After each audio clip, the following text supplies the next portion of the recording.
السلام علیکم۔ 10th number پہ ہمارا لیسن ہے دا جیول آف دا ورڈ، جوہر عالم، جو کہ فلپ کے ہٹی نے لکھا ہے۔ اس میں بیسیکلی سٹوری جو ہے وہ امیڈ فیملی کے ایک ایسے شخص کی ہے، ایک ایسے بچے کی ہے جو کہ بچ نکلا، اور اس نے کس طرح سے کن کن مشکلات کا سامنا کیا، کس طرح سے وہ بچا اور کس طرح سے اس نے اپنی خلافت کو دوبارہ قائم کیا۔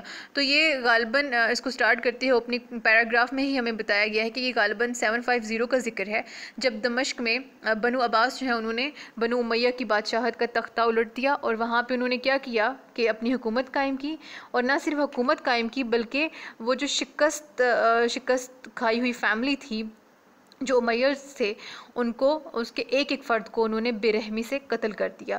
اور ان میں سے کیا ہوا کہ 2 ینگ لڑکے جو کہ 20 ایئرس کے تھے وہ بھاگ نکلے، جن میں سے ایک تھا عبد الرحمن جو کہ ایک سٹرائکنگ ینگ مین تھا، لمبا تھا، لین تھا، دبلا پتلا تھا، اور اس کے علاوہ وہ شارپ تھا، ایکویلائن فیچرز تھے اس میں، اور اس کے علاوہ اس کے بالوں کا کلر کیا تھا؟ ریڈ کلر تھا، اور اس کے اندر جو ہے وہ اور بہت زیادہ ایبیلٹیز تھیں۔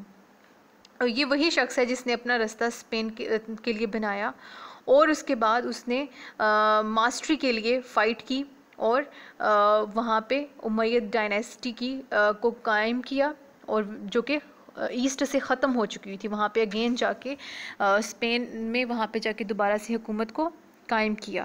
اچھا، اب یہ داستان جو ہے یہ بڑی ڈرامائی قسم کی ہے، ڈرامیٹک ہے، یہ جو اسکیپ ہے یہ بڑا ڈرامیٹک ہے۔ اور ہی واز ان بیڈوین۔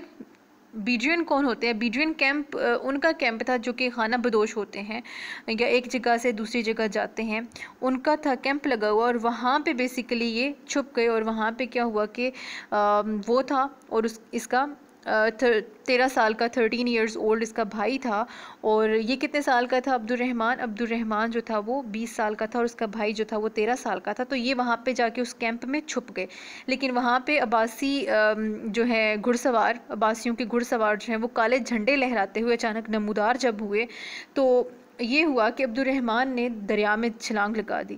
کون سے دریا میں؟ دریائے فرات میں چھلانگ لگا دی، جبکہ اس کا بھائی جو ہے وہ کسی طریقے سے ان سپاہیوں کی باتوں میں آ گیا، اور انہوں نے اس کو یقین دہانی کرائی کہ اگر وہ لوٹ آئے گا تو اسے کسی قسم کا نقصان نہیں پہنچایا جائے گا۔ اس کا بھائی جو ہے وہ اس نے کیا کیا؟ وہ تیر کے واپس آ گیا، اور پھر اسے قتل کر دیا گیا، اور بڑا بھائی جو ہے وہ تیرتا تیرتا دوسرے کنارے پر چلا گیا۔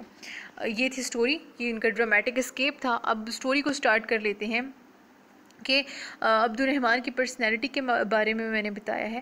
عبد الرحمن جو ہے وہ یہاں سے جب وہ گیا فلسطین پہ جا کے اس نے کیا کیا؟ یہاں سے وہ ایک دوست کے ہمراہ کہاں چلا گیا؟ شمالی افریقہ میں چلا گیا، وہاں وہ قتل ہوتے ہوتے بچا، اور عباسی خاندان کے جاسوس جو ہیں اس کا پیچھا کرتے رہے، اور بچتا بچاتا وہ شمالی افریقہ کے ضلع سیوطا جا پہنچا۔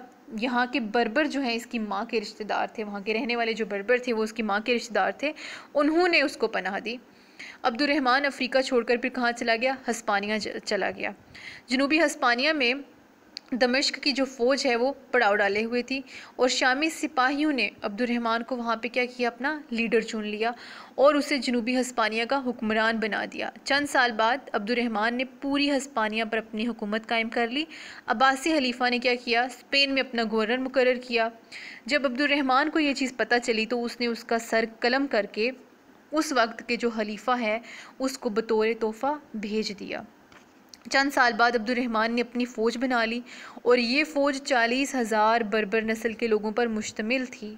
عبد الرحمن نے ملک کی ترقی اور رعایا کی خوشحالی پر بھرپور توجہ دی، شہر کو خوبصورت بنایا، دارالحکومت کو صاف ستھرا اور تازہ پانی مہیا کیا، اور شہر کے ارد گرد ایک فصیل بنوائی۔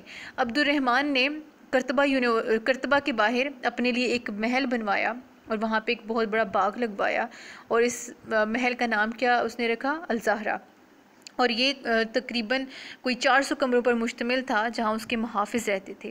پھر 788 میں عبد الرحمن نے کرتبہ کی عظیم مسجد کی بنیاد رکھی، مگر وہ اپنی ساری زندگی میں اسے مکمل نہ کر سکا۔ بعد میں عبد الرحمن کے جانشینوں نے اسے مکمل کیا۔ اس مسجد میں ایک عظیم درسگاہ بھی تعمیر کی گئی، جس میں بعد میں کرتبہ کی یونیورسٹی کا درجہ ملا۔ اس کے بعد عبد الرحمن کے دور میں اسپین نے تجارت، صنعت اور زراعت میں بہت ترقی حاصل کی۔ جو مملکت ہے اس کی آمدنی کا 1/3 حصہ کس کو جاتا تھا؟ فوج کو جاتا تھا، اس پہ خرچ کیا جاتا تھا۔ 1/3 حصہ جو ہے وہ رفاع عامہ کے کاموں پر صرف ہوتا تھا، اور جبکہ 1/3 حصہ جو ہے وہ شاہی خزانے میں جمع کر لیا جاتا تھا۔ اب یہ 73 ایئرس کا جب ہوا تو اس کی ڈیتھ ہو گئی۔ اس کے بعد عبد الرحمن اول کی وفات کے بعد اب جو ہے مملکت وہ بغاوتوں کا شکار ہو گئی، اور اسپین میں مسلم ریاست صرف قرطبہ اور اس کے گردنواح تک محدود ہو کر رہ گئی۔ عبد الرحمن سوم بھی عبد الرحمن اول کی طرح باہمت اور ذہین تھا۔ اس نے دوبارہ ہارے ہوئے جو صوبے تھے ان کو فتح کیا اور پھر حکومت قائم کی، اور اس کا جو دور حکومت ہے یہ 50 سال تک رہا۔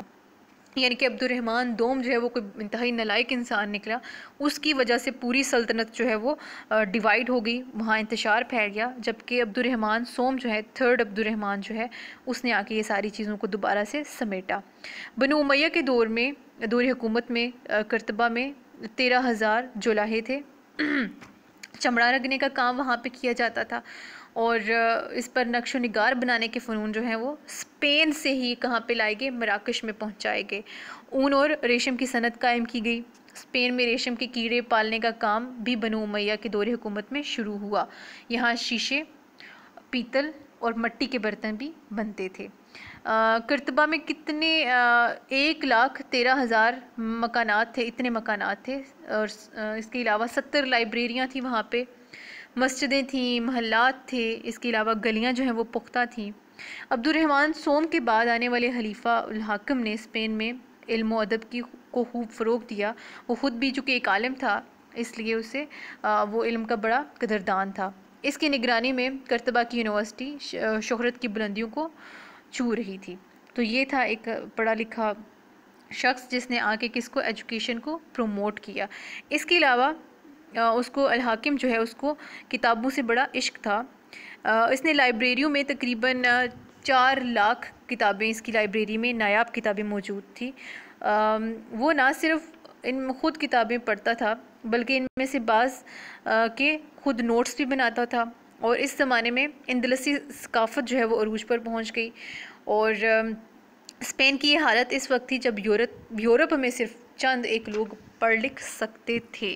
تو یہ تھے جول آف دا ورلڈ، یہ تھے وہ نایاب جول، یہ جول تھے دنیا کے جنہوں نے دنیا کو مختلف فنون سے متعارف کروایا، اس کے علاوہ علم سے روشناس کروایا، اس کے علاوہ اتنی پروگرس کی کہ اتنے بڑے بڑے محلات تعمیر کیے، لائبریریز بنائیں، لوگوں کی جو ہے فلاح کے لیے کام کیا، اس کے علاوہ کتابیں جو ہیں اتنی زیادہ لائی۔ تو یہ فلپ ہٹی نے لکھا ہے، فلپ کے ہٹی نے دا جول آف دا ورلڈ۔